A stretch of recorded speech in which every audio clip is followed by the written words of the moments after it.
እንደምን አምሽታችኋል። ሰበርና ትኩስ መረጃ ነው። ካሙዙ ካሳ የንብረትና የባንክ እገዳ በሱ ላይ መጣሉን መረጃዎች እንግዲህ እያስነበቡ ይገኛሉ። በዚህ መረጃ ላይ በጣም ኢንዲፕ ሴንስ ማውራት ፈልጋለሁ። ሁላችሁም ይህንን ቪዲዮ አዳምጡ፣ እስከ መጨረሻ ስሙ። ከሁሉ በፊት ግን በዚህ በቲክቶክ አካውንቴ ላይ ይሄ ቲክቶክ አካውንት ከሁሉም ነገር ንጹህ ነው። የኔ ብቻ ይሁን እኔ ያልነካሁት ነገር አይጣፍጥም የምትሉ ግለሰቦች ንቅል ብላችሁ ከቲክቶክ ፔጅ ላይ ውጡ፣ አንፎሎ አድርጉ ማለት ነው። ይሄ ፔጅ ለማንም ወገንተኛ አይደለም። የራሱ የሆነ ነገር ቢኖረውም ይሄኛው ግለሰብ ማለት ነው ግን ሌላውን አያጥላላም፣ ሌላውን አይነቅም። ስለ ካሙዙ ካሳ በሰራሁት ቪዲዮ ላይ ከዚህ በፊት በደንብ ላስረዳቸው፣ አዳምጡ። ውር የምትሉ ሶሻል ሚዲያ ላይ እንደ ንፋስ ብቻ የምትዞሩ መሰረት የሌላችሁ ሰዎች በደንብ ይሄን ቪዲዮ አዳምጡ። ካሙዙ ካሳ ለየካ ክፍለ ከተማ እጩ ሆኖ መመረጥ የለበትም ብዬ ነበር። ካሙዙ ካሳ እንደማከብሮ ተናግሬ እንደምወዶ ተናግሬ ምናምን ይህን ህዝብ እንደ ውሃ ልናጠጣው እንዲረዳ እንዳን ነገር የሚያሰኝ ነገር ነው ያለው። ግማሹ ሁሉም አይደለም።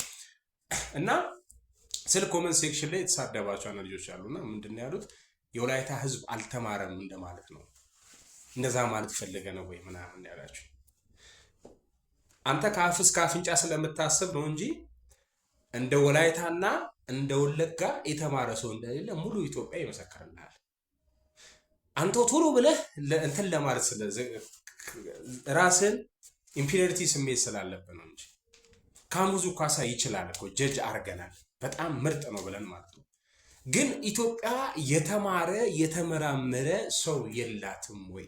በዚህ ሳይንስ ላይ ሳይንስ ስንል ፋይንዲንግ ኖውሌጅ ኢን ሲስተማቲክ ወይ ነው። ሲስተማቲክ ወይ ላይ ማናጀር ለመሆን ሲያጠኑ የቆዩ ሰዎች የሉም ወይ? ካሙዙ ሲስተማቲክ የሆነ የሙዚክ ስታይል ነው ያመጣው፣ ሪትም ነው ያመጣው። he made by himself, he learned and he take from book or class ስለ ካሙዙ ካሳ ያ ነው ምናውቀው። እዚህ ጋር የምናየው ነገር ነው አሁን ላይ የምናወራው መሆን የለበትም ካሙዙ ካሳ። ከዛ በተረፈ ደግሞ በጣም ያነሳሁት ነገር ሲጀመር ያለበትን ዕዳ ይጨርስ ነው ያልኩት። እኔ ተናግሬ ነበር ይሄን ነገር። አብዛኞቹ ተቀየማችሁ። ሰው አትቀየሙ፣ ደግሞ ህይወታችሁ ላይ አታስገቡን። በጣም ምርር አይበላችሁ። ህይወት በእኛ ቅጥል ላይ አርጋችሁ እሺ ላላ ብላችሁ ኑሩ። አሁን ዛሬ ይሄው እስከ መታገድ ደረሰ። የተታገደው ሲጠቀስ ምን የተባለው እዚህ ሀገር ላይ የሰራቸው ነገሮች ላይ ክፍያ አልፈጸመም ፈጽማለሁ ብሎ ያን ይሄን ነበር ያነሳ ነውና ረጋ ብንል ሶሻል ሚዲያ ላይ ጥሩ ነገሮች መነጋገር የምንችላቸው ብዙ ነገሮች ሳሉ እንደዚህ ያን ነገሮች ደግሞ ይፋ ሲወጡ መተማመንና ጀለሳችንን ካሙዙ ላሽዌ ማለቱ የተሻለ ነበር።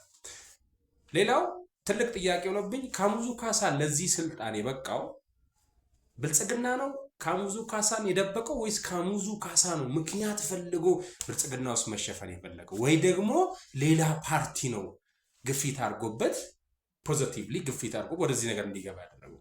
ምክንያቱም አንድ መሪ ሊመረጥ ሲል ግለሰቡም ይሁን መራጩ ለምሳሌ ከሚስቱ ጋር ጥሩ የማይኖር ሰው ከሆነ ከሚስቱ ጋር ማይግባባ ከሆነ በድሮ በብሉይ ኪዳን ማለት ነው መሪ ሆኖ አይመረጥም። ከጎረቤት ጋር ማይግባባ ከሆነ ሚስት ላይ የሚደረብ ከሆነ ቤተክርስቲያን የማይመላለስ ከሆነ ምናምን ነገር አይመረጥም።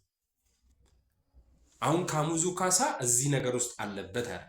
በነገራችን ላይ ካሙዙ ካሳ በጣም ነው የምወደው አሁንም። እሺ እንዲህ እንኳን እያወራው ምጠላ አድርገን እንዳታሰቡ። ይሄ ቪዲዮ በደንብ እንደሚደርስ ስለማውቅ ነው። ግን ይሄ ሁሉ ነገር አለብህም አይደለም ኢንሴንስ እቺ የክፍያዋ ጉዳይ ሳትፈጸም ወደዚህ ኬዝ መምጣት ለባለቤቱም ለመራጩም ትንሽ ልክ አይሆንም። እና እንግዲህ ከደረስክበት እና ካለህበት ቻሌንጅ እግዚአብሔር ያውጣ ነው ማለት የምንወደው።